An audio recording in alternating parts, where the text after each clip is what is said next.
Imagine this. You walk into a dimly lit room. At first it seems empty, silent, still. But the longer you stand there, the more you sense a presence. Something is watching you, not from outside but from within. Your skin prickles. The hair on your neck rises. You want to leave, but the door behind you has vanished. The only way out is through the darkness ahead.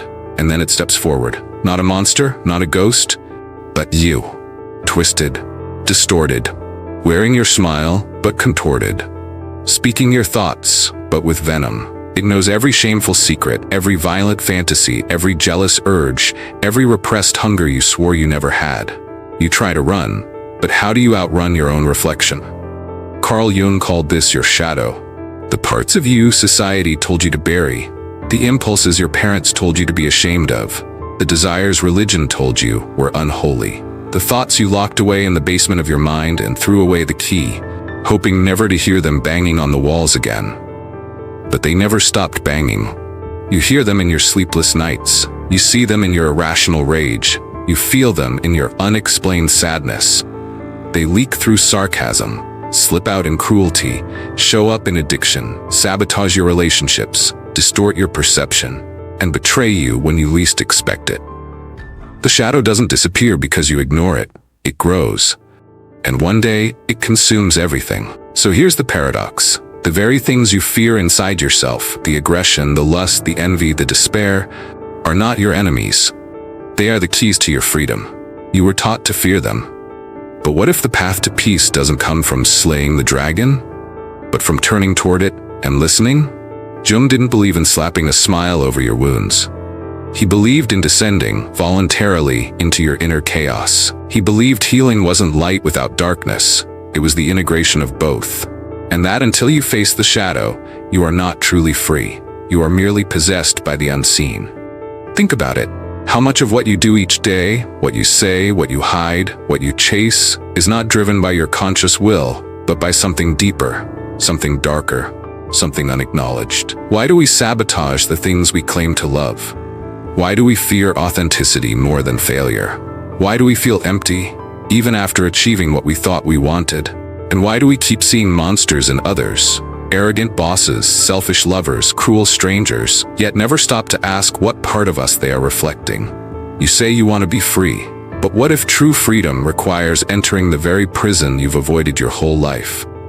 Because here's the brutal truth Jung dared to proclaim. If you don't confront your shadow consciously, it will run your life unconsciously, and you will call it fate. We are a society of fragmented selves, people pleasing on the outside, burning with resentment on the inside. Preaching peace, yet addicted to chaos, smiling for the camera, dying for attention. We want transformation, but not at the cost of truth. We want love, but not at the cost of vulnerability. We want meaning, but not at the cost of unearthing our pain. So instead we suppress, we medicate, we escape, and we wonder why we never feel whole. But what if wholeness isn't perfection? What if wholeness is radical honesty, facing what's broken, wounded, terrifying within you, and saying, I see you. You are part of me. You belong. Imagine what would happen if you stopped denying your darkness and started dialoguing with it. What would that do to your anxiety? To your relationships? To your creativity? To your sense of purpose? To your freedom? Because just maybe, the version of you you've been trying to become, the powerful, peaceful, fulfilled you, doesn't emerge by denying the darkness. Maybe it emerges by walking straight into it, with eyes wide open. The question is, will you look, or will you spend your life running from the only part of yourself that's trying to set you free? Let's go deeper. Let's uncover the hidden problem, the psychological and philosophical roots of your shadow, and why you were taught to fear what you most need to face.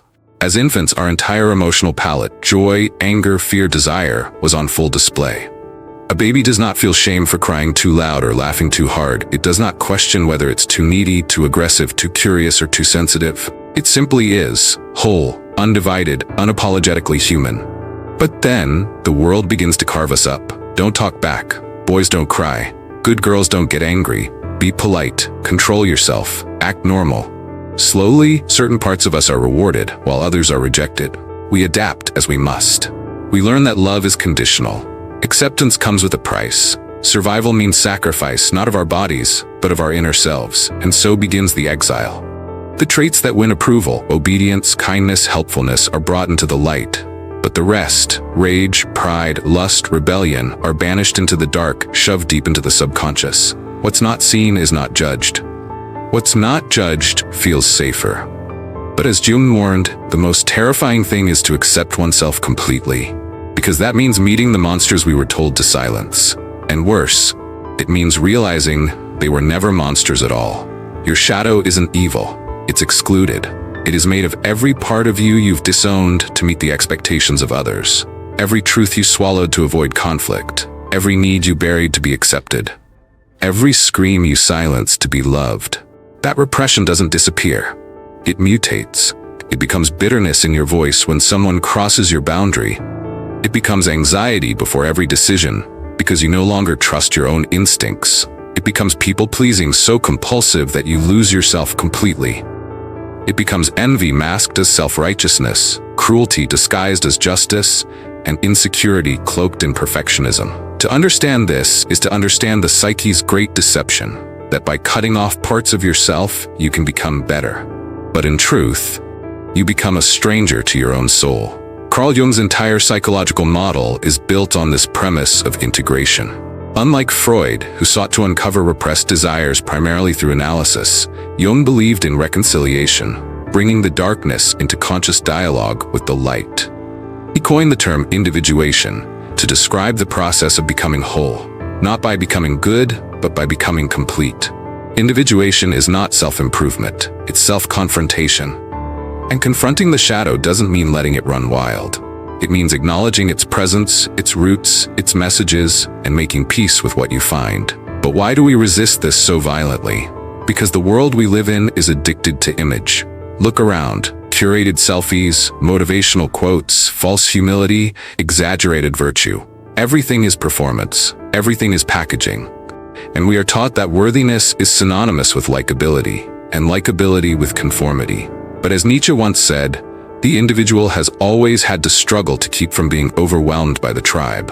So we shrink. We choose roles over authenticity, masks over mirrors. We pretend we are calm when we're angry, kind when we're jealous, content when we're lost.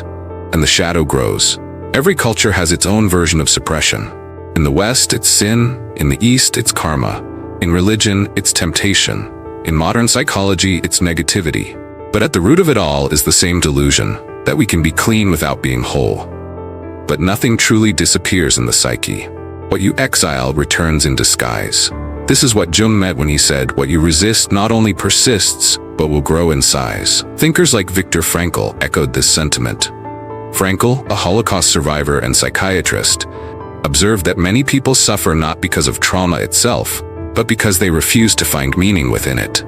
And in that refusal, their pain festers in the dark corners of the mind.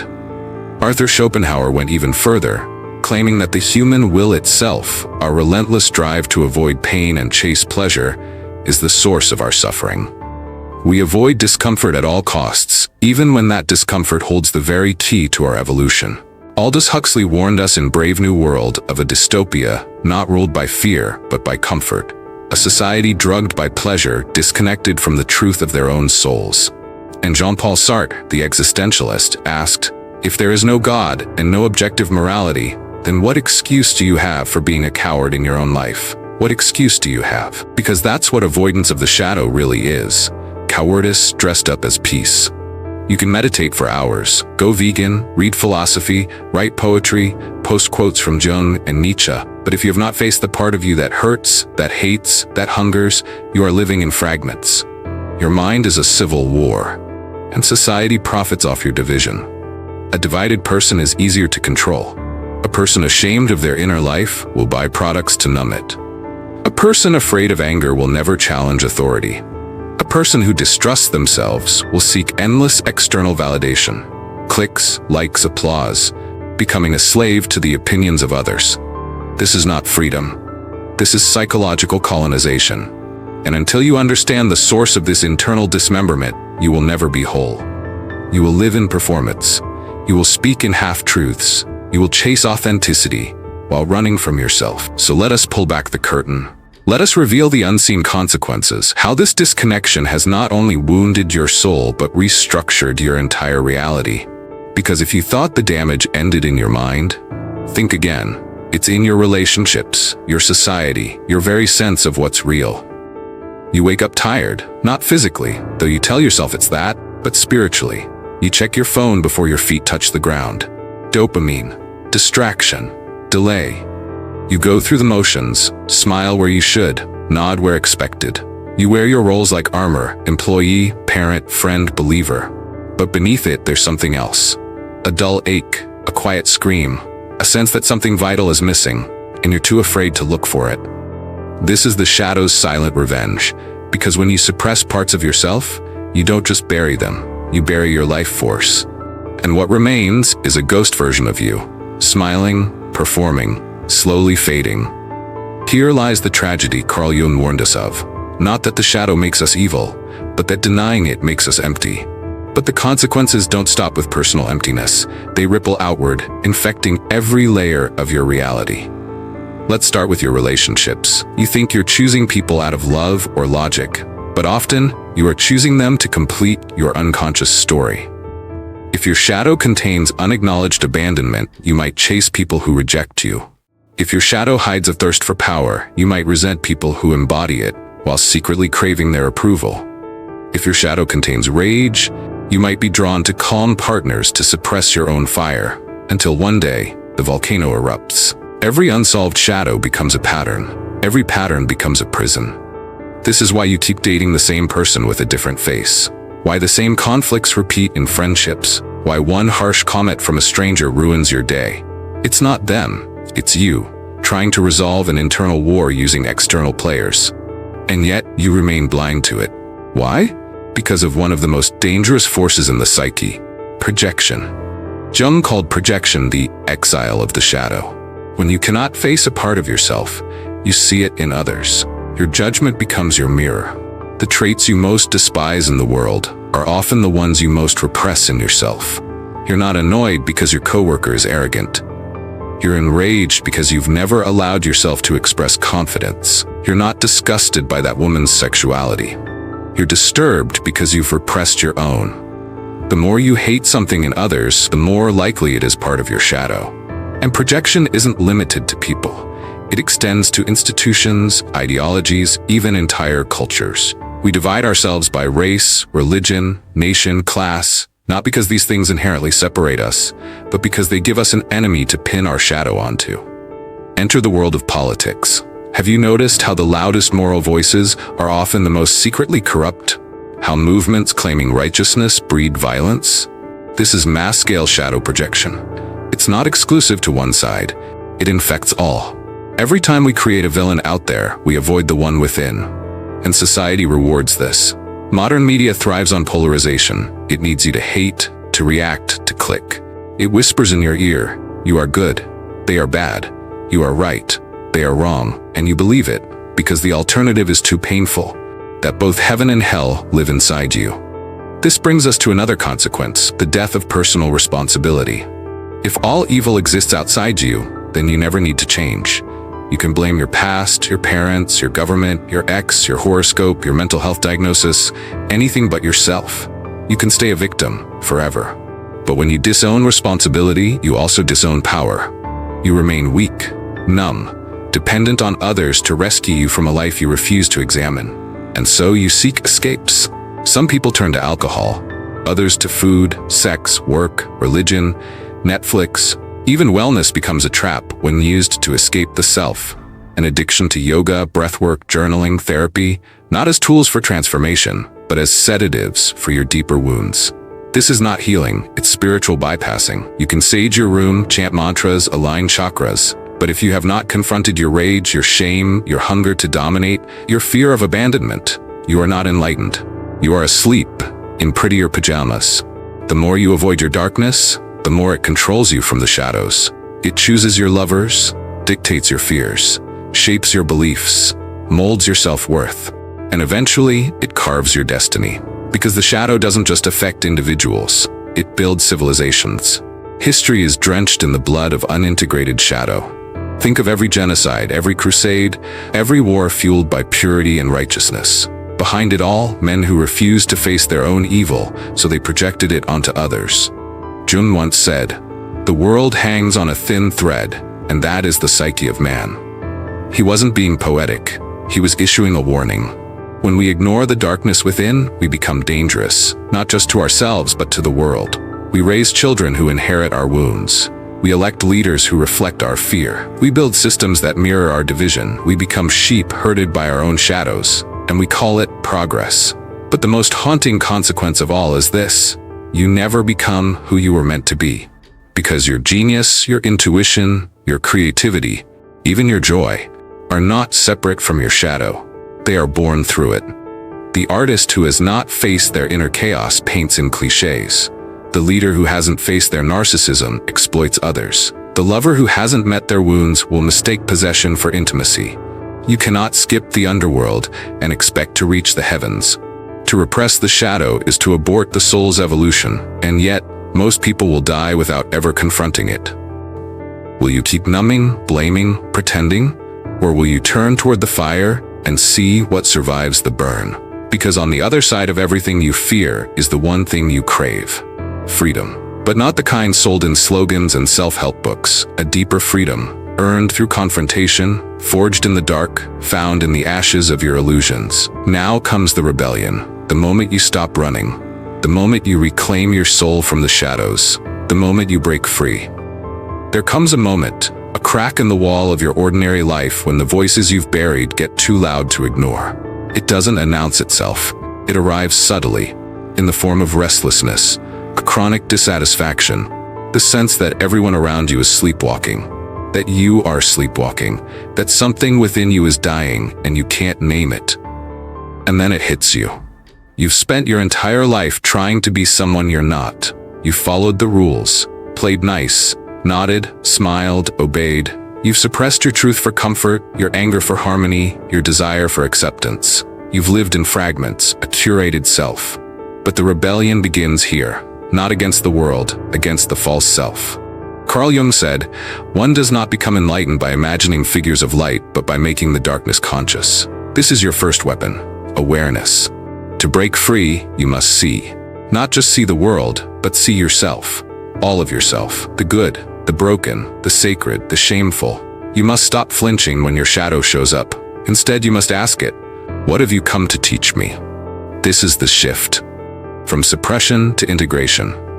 You are not trying to destroy your shadow. You are trying to listen to it. Every emotion you've been told to avoid, jealousy, grief, lust, isn't your enemy. It's a messenger. It speaks the language of unmet needs, buried wounds, forgotten truths. Anger, when denied, becomes abuse. But when honored, it becomes a boundary. Grief, when resisted, becomes numbness. But when embraced, it becomes healing. Desire, when shamed, becomes addiction. But when accepted, it becomes passion. The rebellion starts when you stop asking, "How do I get rid of this part of me?" and start asking, "Why is this part here?" But awareness isn't enough. You need the second weapon, radical honesty. To face your shadow, you must tell the truth about who you are. Not the Instagram bio version, the real version, the one you hide from others, the one you hide from yourself. This means admitting that you're not always kind, that sometimes you want to hurt, that you crave control, that you lie, that you manipulate, that you need. And it means doing this without collapsing into shame. Because here's the paradox. The more brutally honest you become, the more self-compassion you will discover. When you meet your own darkness with honesty, it stops being something to fear. It becomes something to understand. This is the path to self-possession. As long as you deny parts of yourself, you will be controlled by them. But once you claim them, once you say, "Yes, this too is me," the chains fall off. Think of the warrior who trains in the dark, not to destroy their rage, but to master it. Or the artist who doesn't avoid pain, but uses it to create. Or the leader who no longer pretends to be perfect, but stands in their humanity with power. They are not fearless. They are integrated. They've made a pact with their shadow. "I will not banish you, and you will not sabotage me. We walk together." But this isn't a mental exercise. It's a lived practice. You must descend. Jung called this shadow work. Others call it soul retrieval, inner alchemy, ego death. Whatever you name it, the process is the same. You turn inward, and you face what you've been running from. This might mean journaling your deepest resentments without censoring. It might mean meditating not to escape, but to feel the chaos inside. It might mean looking at your relationships and asking, who have I made responsible for my unlived life? It might mean going to therapy, not to be fixed, but to be revealed. It might mean walking into solitude, not to punish yourself, but to remember who you were before the world told you who to be. Above all, it means taking responsibility. No one is coming to rescue you. No lover, no guru, no success, no amount of followers. They can support you, but they cannot integrate you. Only you can do that, and it will hurt. Freedom always costs something. But you know what hurts more? Living a life that doesn't belong to you. Pretending, performing, pleasing, dying slowly with a smile. So you must be willing to burn. Let the false self go up in flames. Let your old stories die. Let the version of you who survived by hiding, by pleasing, by performing, let them go. Mourn them, honor them, but do not let them lead anymore. Because the real you is not fragile. The real you is fire. And once you reclaim the parts of yourself you exiled, a strange thing happens. You stop needing permission. You stop needing validation. You stop needing the world to approve your existence. You become whole. Not perfect, whole. And wholeness changes everything. You speak differently. You love differently. You no longer fear conflict because you're not afraid of your own voice. You no longer chase love because you've given it to yourself. You no longer panic in silence because you've made peace with your own company. You are not haunted by your shadow anymore. You walk with it. You become someone others feel without words. A presence, a force, a human being who is real. And in a world of masks, there is nothing more powerful than that. This is the rebellion. To be yourself in a world built to suppress you. And to do it with integrity, with fire, with love. But the rebellion doesn't end here, because when the smoke clears, when the false self is gone, something more profound emerges. A truth deeper than integration. A freedom more sacred than strength. A realization so powerful it can no longer be spoken, only lived. Let's go there. Let's face the final truth. There's a silence that is not empty, but full. Not the silence of loneliness, but the silence of arrival. The moment after the storm, when the debris has settled and you finally see with something deeper than eyes. You've made the descent. You've looked into the abyss. You've wrestled the serpent. You've gathered the shattered pieces of your soul and stitched them back into something human. But now comes the moment that no book, no therapy session, no spiritual retreat can prepare you for. Because now you stand before the mirror. And for the first time, you do not flinch. You see the child who was wounded, the teenager who rebelled, the adult who compromised, the liar, the lover, the coward, the hero. All of them. Not as enemies, not as illusions, but as you. You see your shadow, not behind you, but within you. Not as a threat, but as a companion. And with trembling clarity, you realize there was never a part of you that wasn't trying to love you. Even the rage, even the addiction, even the depression. They were all messengers. All protectors. Crude, misguided, sometimes destructive, but all rooted in a single sacred truth. You were trying to survive. And you did. You survived long enough to come back to yourself. This is the final realization. That the self you've been seeking, the authentic, powerful, grounded self, was never waiting for you at the top of the mountain. It was buried in the dirt, in the mistakes, in the betrayals, in the shadow. You were never broken. You were only incomplete. And wholeness was never about becoming something else. It was about remembering what you are. The purpose of the shadow was not to destroy you, but to humble you. To show you that light without darkness is arrogance. That strength without softness is cruelty. That truth without compassion is violence. To be human is not to be pure. It is to be paradox. You are sinner and saint, lover and fighter, creator and destroyer. You are the storm and the stillness. And when you stop choosing sides within yourself, when you stop trying to fix or eliminate parts of your being, you find something more enduring than happiness, more stable than confidence, more liberating than perfection. You find peace, not the peace of having no problems, but the peace of no longer being at war with yourself. Carl Jung knew this. His work was never about creating better people. It was about creating whole people. People who could stand in their own darkness and not be consumed. People who could hold their contradictions without shame. People who could look into the eyes of others and say, I see you because I have seen myself. That is the power of shadow integration. It makes you unshakable, because when you've embraced the worst in yourself, no one can use it against you. When you've forgiven your own flaws, no rejection can make you collapse. When you've owned your own story, no failure can define you. You become untouchable. Not because you're above it all, but because you're rooted in it all, grounded in truth, anchored in self. And here's the poetic irony. The very shadow you feared, the thing you were told to hide, suppress, and silence, is the source of your light. Your creativity comes from your chaos. Your empathy comes from your suffering. Your voice comes from your silence. Your wisdom comes from your wounds. Your power comes from your pain. This is what mystics meant when they said, God is found in the broken places. This is what shamans meant when they said, to heal is to die and be reborn. This is what Jung meant when he said, the gold is in the dark. It always was. You just had to go there to find it. Now the world will not applaud this. The world thrives on surface, on distraction, on division. It fears the integrated person, because the integrated person cannot be controlled. They don't buy out of insecurity. They don't worship false idols. They don't chase approval. They don't settle for small lives. They are too busy being real. So you will be misunderstood. You will be called intense, difficult, different. But you will also be magnetic, compelling, alive. Because nothing radiates like a soul who has faced its shadow and walked out carrying its truth. And that is the invitation now. Not to fix yourself. Not to escape yourself. But to inhabit yourself, fiercely, honestly. To stand in the mirror every morning, look into your own eyes and whisper, I see you, all of you, and I choose you. This is not the end. This is the beginning of a life where you don't need to pretend anymore, where you don't live for approval anymore, where you don't fear your emotions, your desires, your past, where you don't run. Because the greatest freedom isn't found in avoiding pain.